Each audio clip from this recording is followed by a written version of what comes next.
but it helps you, you don't push, you stop. So you need to go to your physio and get something that's very specific for you and for your condition. Even if you say, oh, but I've got back pain. Hey, there's thousands of different ways of how back pain can present. So it's not like one back pain is the same as this one. Oh, but that physio gave that one those exercises for the back. Yes, for that person, they might not be for you. There's many different conditions, right? So I'll stop there. That's my disclaimer. So take it with, you know, a grain of salt, whatever I say today. So we'll go through this one first, which is the pain cycle. I hope you guys can see.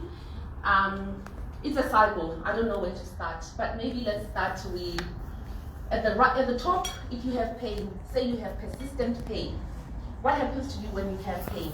You probably be less active if at all you were active before, right?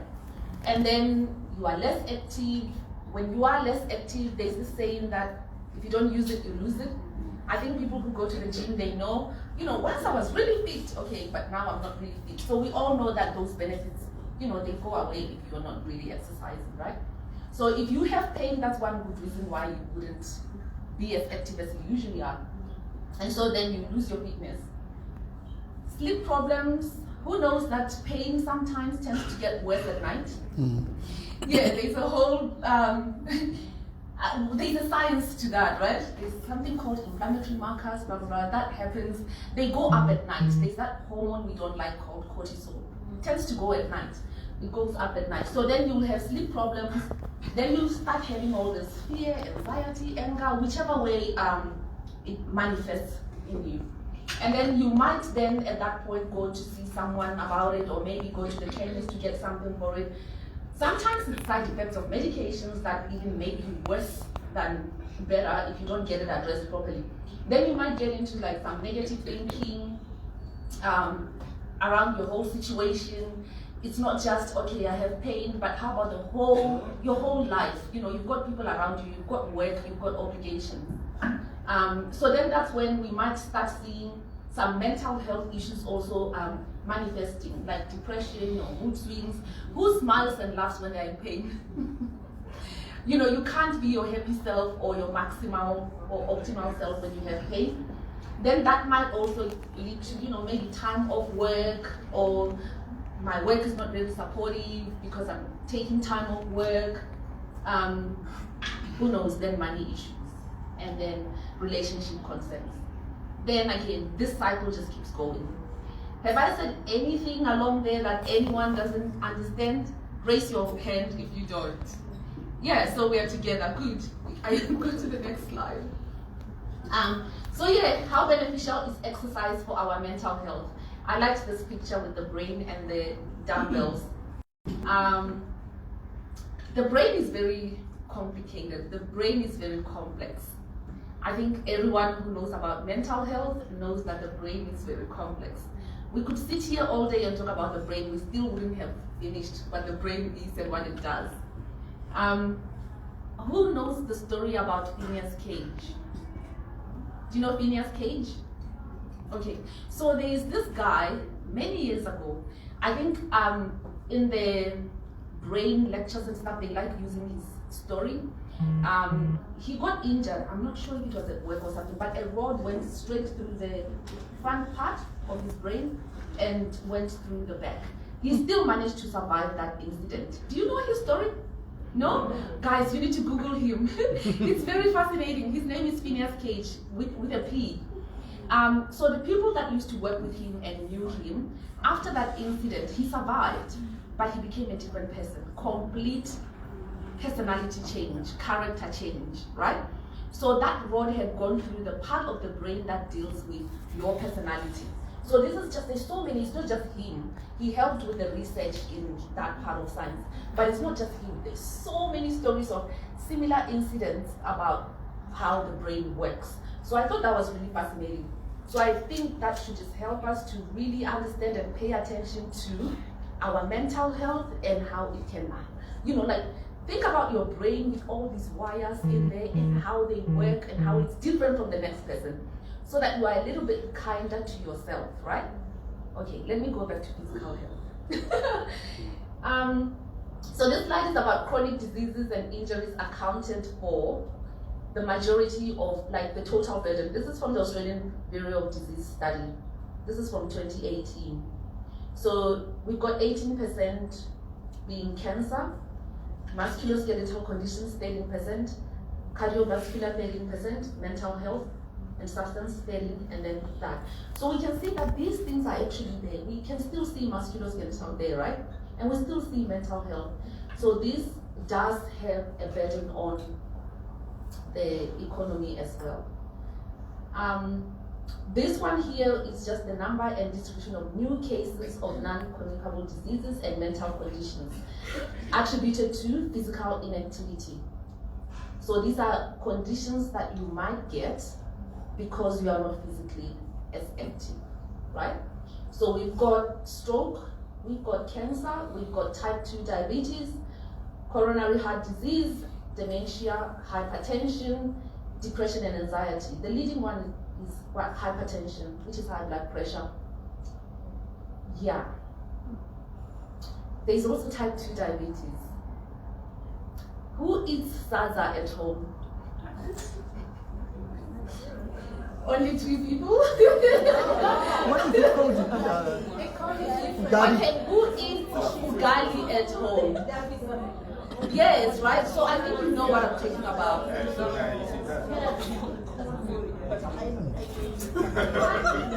Anyway, I'm pretty sure there's a lot of nurses in the audience as well, so you will understand where I'm going with this. With type 2, because there's different types of diabetes, right? So with type 2 is the one that usually you can try and avoid or at least try to control, right? This is basically like your blood sugars and stuff. And sometimes, you know, in your plate, if there was a dietitian here, she could show us what should really be in our plate and in what proportions. So sometimes I find, you know, with salsa seems to take half the plate. And so yeah, anyway, that's just like take home and think about what was she talking about the salsa and the type 2. You know, what could there be a link? Why? So just take it home with you, okay? But yeah, so there's also hypertension. All of these, we could talk about this all day as well. We know there's contributing factors. There's stuff that would lead you to have high blood pressure. And stress does contribute as well. So I guess that's where mental health would tie in, apart from just looking at the top one, which is depression and anxiety. And I like this slide with the pyramid. We can see fitness right at the bottom. So it's taking a lot of the space, right? But I think it's important to look at it as a whole in terms of we need the pyramid to be complete. So you do have your fitness there, you do have your spirituality or your mental health, your body and your mind. It really works in sync. You cannot just think, oh, I'm good mentally, and then you are deteriorating the other side and think you'll be okay. They work together, right? So it's important to look at it as a whole. And also just me as a physio, seeing my patients on a daily basis. I don't know if it's maybe after COVID or maybe it's always been like that. I don't know, I haven't really paid too much attention to it. But often when you get somebody coming in to see you, there's a model that we look at people. We try not to just look at the elbow and say, okay, my elbow is stiff, it's not moving, right? You look at the person as a whole, like the biopsychosocial. Sometimes someone can come to you and say, I have back pain. You do all the tests, you assess to see what could be the source of this back pain. It's not a physical source. It happens, okay? So there's a link. You ask this person about their home situation. You realize the home situation is the one that's crumbling. You fix the home situation, the back pain is gone. Mm-hmm. Another example. Who has been on holiday? Say maybe you are working at work and you have pain. You have persistent pain. Maybe they've said, oh, that's RSI, like repetitive stress, whatever, syndrome. Then you go on holiday. You never feel that pain. You come back, the pain is back. Can you guys identify?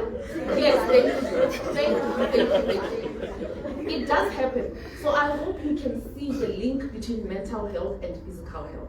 So if you prioritize one, don't neglect the other. Okay? Yeah. This one was just to kind of show, you saw hypertension before, the high blood pressure on the other slide, how it was the one at the top. This one was just to show you what happens when you exercise. And so when you have high blood pressure, I think you can see my little cursor here. This is your blood vessel, right? So when you have high blood pressure, sometimes it could be that there is certain things that like staying and residing in your blood vessels. Who knows what I'm talking about? What could stay on your blood vessel? Fat? Maybe? Yeah. And so if your blood pressure, if it's high, think of a hose pipe. Think of a hose pipe, and the water pressure is high, and it's constantly pumping at that high pressure. What would happen over time to that hose pipe? It could rupture. It could weaken, right, because of the pressure, right? And also it could also be turbulent if there were obstacles or little stones along the hose pipe, right? So it just shows you the benefits of exercise, what happens when you exercise. You get to have your blood flow moving faster, all of these things. You get more oxygen being delivered to your muscles, to your tissues, to your brain, and then you can function a lot better.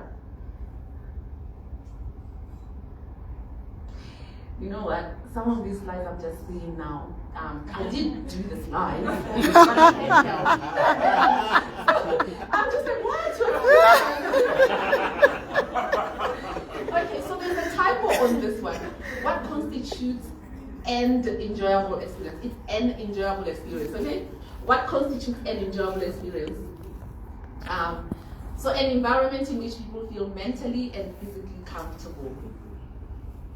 Because a lot of people, sometimes you ask them, do you exercise? I think there's a negative connotation sometimes towards exercise. People, I don't know whether you start thinking about the gym, but people who go to the gym, actually, they enjoy it. Some people are addicted to going to the gym. Exercise doesn't have to be boring, doesn't have to be strenuous, doesn't have to be painful. There's so many different types of exercise that you can do even at home. But also there is benefits to exercising outdoors. There's benefits to exercising in a group. There's also benefits to exercising by yourself, right? Some people do yoga, that's also good for your mental health. Why should I go and exercise? To promote cardiovascular and mental health, improved quality of life, better exercise capacity, reduce likelihood of suffering from obesity or type 2 diabetes. Yeah. So this diabetes, guys, I think for me, it's kind of just in the past few months, I've seen a bit more of it. I mean, we've all grown up with that, right? We know about sugar, we know about diabetes, but in the past few months, all of a sudden, I've learned a lot more about it. And I've learned the devastating effects of diabetes. And sometimes I feel, do we really tell people, like, try not to get to that diagnosis? Do we really tell people to try and avoid at all costs? Because there's different levels that you go through before you get to that diagnosis, right? You can be pre-diabetic. And so there's lots of things that you could try and do to stop getting there. And I think we should really do that at all costs. So that's again your take-home message. Go home and see why you shouldn't get diabetes, right? There's so many reasons why you shouldn't. And there is so much we can do about it. There's so much we can do to stop ourselves from getting there.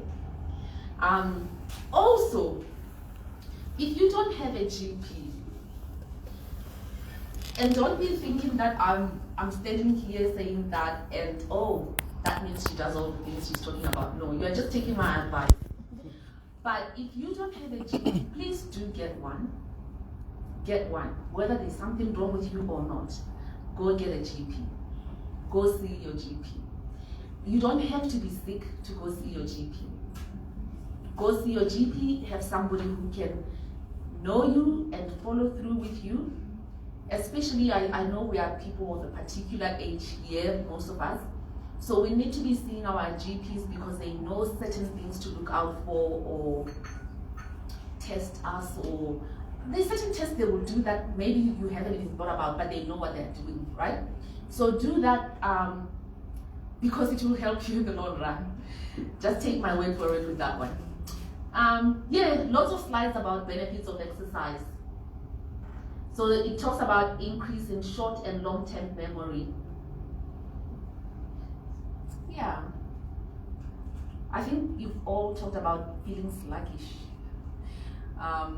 That's because you're not very active, or you feel like you are just in a slumber. So sometimes, if you get up and exercise, I think Kay actually in her video, she talked about endorphins. She talks about those chemicals that can make you feel a little bit happy. So if you do some of these things, they do improve your mental well-being. Also the energy boost. If you exercise, you get more energy. If you don't exercise, you get less energy. This one apparently has been researched, so we can't argue with that one. And of course, you will have decreased risk of long-term health issues and an improved mood as well. I think I'm going well for time. So I'm going to ask you a question on this one. So we have a Mr. Dube who works at Coles 5 to 6 days a week.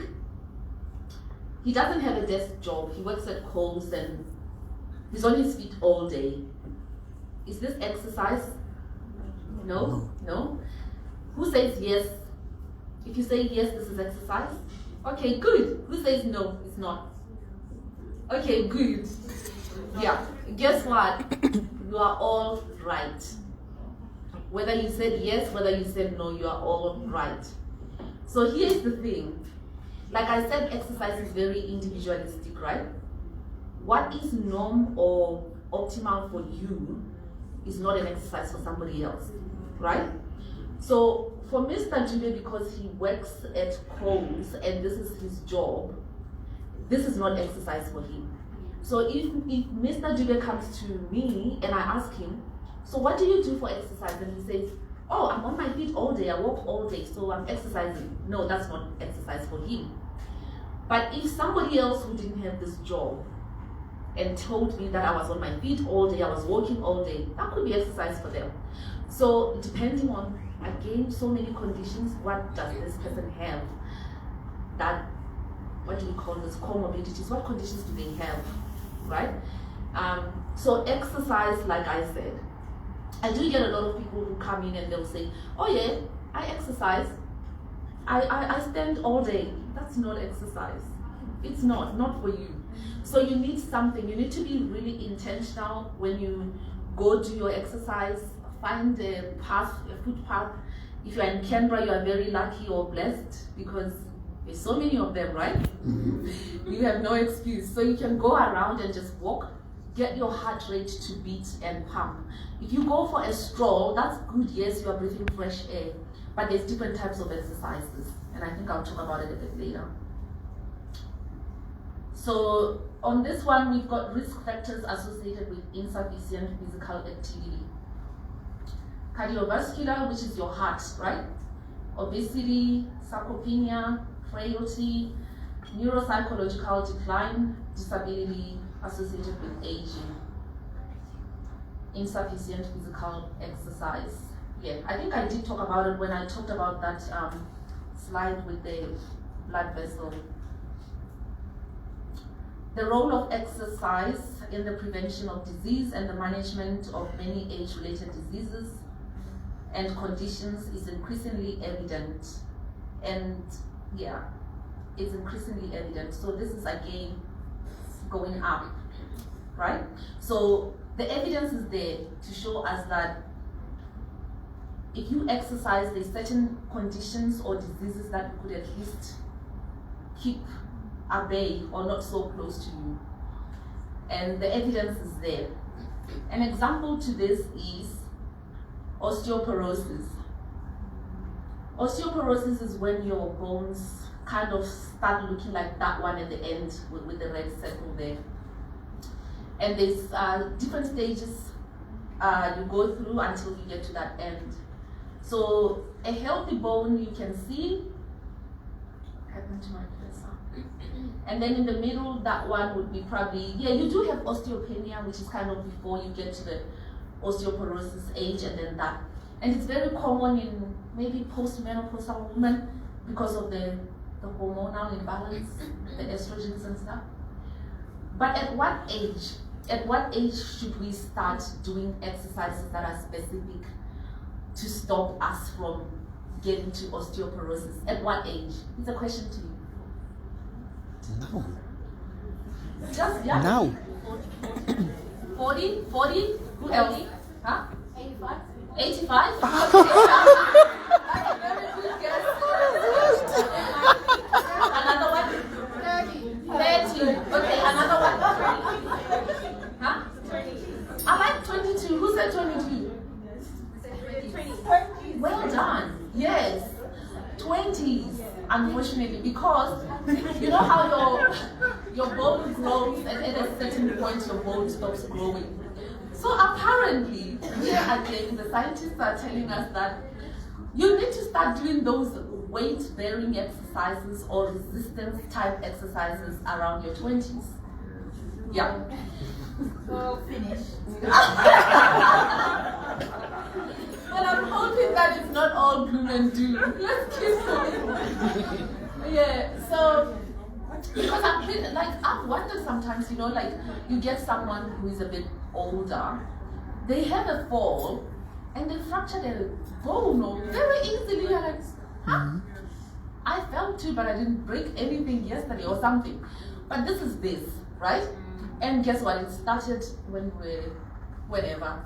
So we need to do, again, exercises are different. You've got, I think there's a slide somewhere which will talk about different types of exercises. So someone with osteoporosis, if they do certain types of exercises, that's still not beneficial for their bone. It's not going to do anything for their bone. So the exercise is to be specific for your condition, okay? Okay, yeah, there's the slide, types of exercise.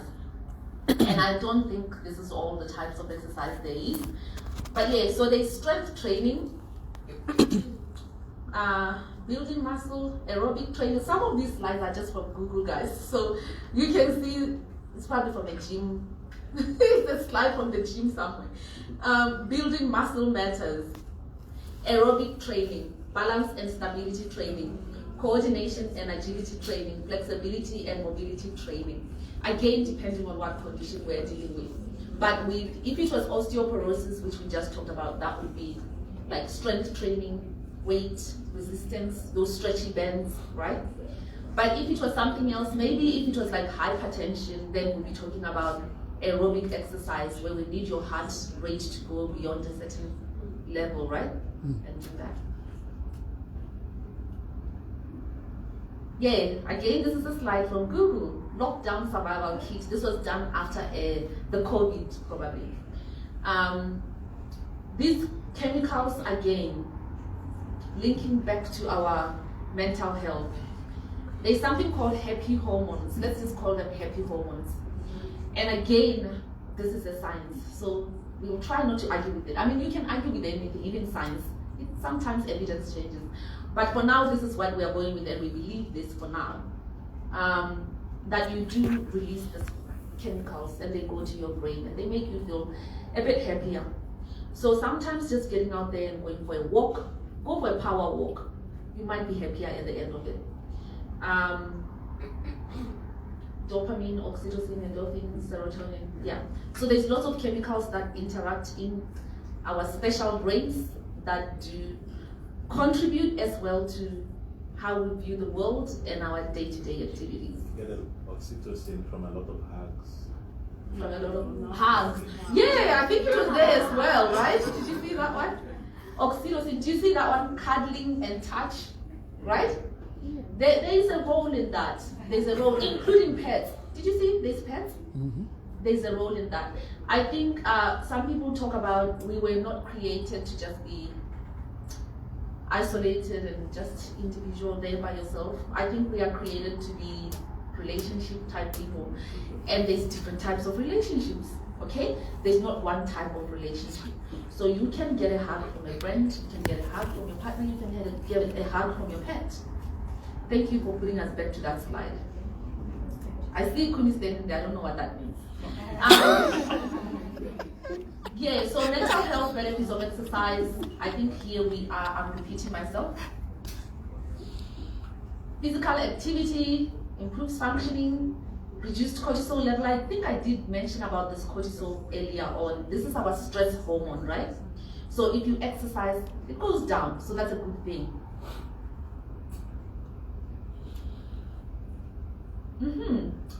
So how much exercise should I be doing?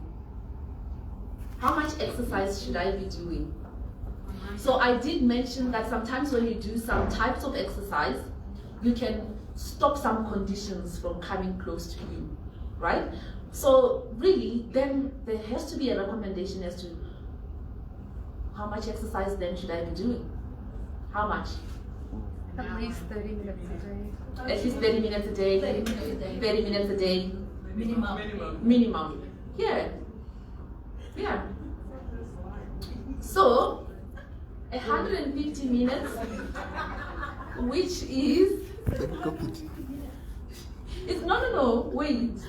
150 minutes, which is 2.5 hours, to 300 minutes, which is 5 hours of moderate intensity aerobic physical activity, 5 days per week. This is in total. I'm not saying every day, yes. So I'm not saying every day to 150. And so this is a recommendation that again research has come to for you to try and beat all these other conditions or stay at least afloat from. And again, the time goes lower to 75 minutes if it becomes more than moderate intensity. So if you do vigorous intensity, then you can reduce that time to 75 minutes. Yeah. What's an example of vigorous intensity? Oh my gosh, where you are just, your heartbeat is beating more than what your maximum heart rate should be. So there's a little formula. Yeah, where your heartbeat is really, so that's vigorous. And again, you need to feel it yourself that, okay, this is vigorous, right? Okay, let me give you an example. If I'm going, yeah, I know. It's a really good question. So if I'm just walking leisurely, that is not exercise, right? But if I say moderate intensity and I try to walk, like brisk walking, that's moderate. If I start to sprint, that's vigorous, okay? If I jog, like if you jog walk, that's moderate intensity, right?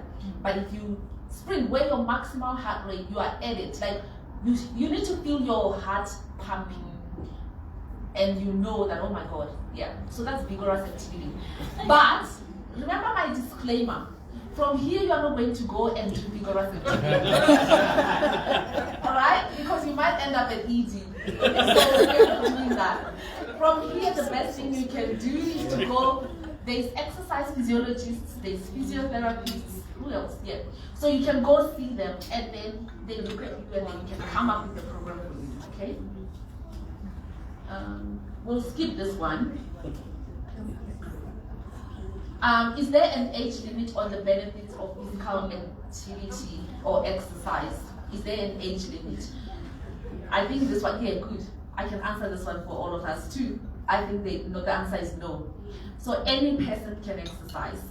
Whether you are 80 years old, whether you are 85 years old, you can exercise. And again, you know how they say if you don't use it, you lose it? So apparently, if you don't, you will lose it. So don't be thinking, oh, I used to be so fit, or I used to play basketball for Australia when I was 25. Right? So you kind of need to begin. And I liked this one because this is people outside. They are getting their sun. I love vitamin D. I'm an advocate for vitamin D because I'm black. And it's not only black people who are vitamin D deficient, by the way, right? But we tend to be more vitamin D deficient because we repel it. So I am an advocate, but for everyone I come across. Why? Because I did end up at a GP practice one time where we were just like, we don't know what's wrong with you. I was in pain. every joint was aching. They tested me for rheumatoid arthritis, for all these other rheumatic conditions, you know. Nothing, negative. But what is wrong with you? Guess what it was? Vitamin D deficiency, unfortunately, right? Just something so simple. So again, if you feel like you're tired or your joints, whatever, go to the GP and ask them for a vitamin D analysis check to see. You might be surprised the moment you just take vitamin D, you are alive. You're like, what? Just that? So yeah, I like this picture because I see sunlight, I see people outside, they're exercising, ladies out there, so that's good. Okay, so where do physios fit in all of this? And there's just one slide and I'll be done. So when I see people coming into clinic, like I said, we try to do like a biopsychosocial approach where at least when I see someone, I see them as a whole and get to understand their whole picture instead of, okay, you broke an ankle, so we're fixing the ankle, you are fixed, go, right? You try to look at the whole thing. Sometimes people come in, especially chronic pain. People will come in with chronic pain, I mean like people who've had a certain type of pain for a long time. That pain tends to actually then make its way up to the brain and stay there, right? So there's certain colors we use. Sometimes we say someone is showing yellow flags or red flags or whatever. That just means how much is actually gone to the brain. Sometimes you'll be limping, but you really shouldn't be limping because you are healed, right? But now the limp is coming from up there. That's because that pain went on for too long. So when you see somebody, you try and really get to know why they are having that pain and analyze it. Sometimes it's almost as if I'm a counselor in clinic. I'm like, yeah. But the good thing is I love talking, so we can talk. But again, working in health, you always know that you work in a multidisciplinary environment. And so if you are like the first point of contact with a patient, it doesn't mean that it ends there. If they need to see somebody else, then that's your role to make sure they see somebody else.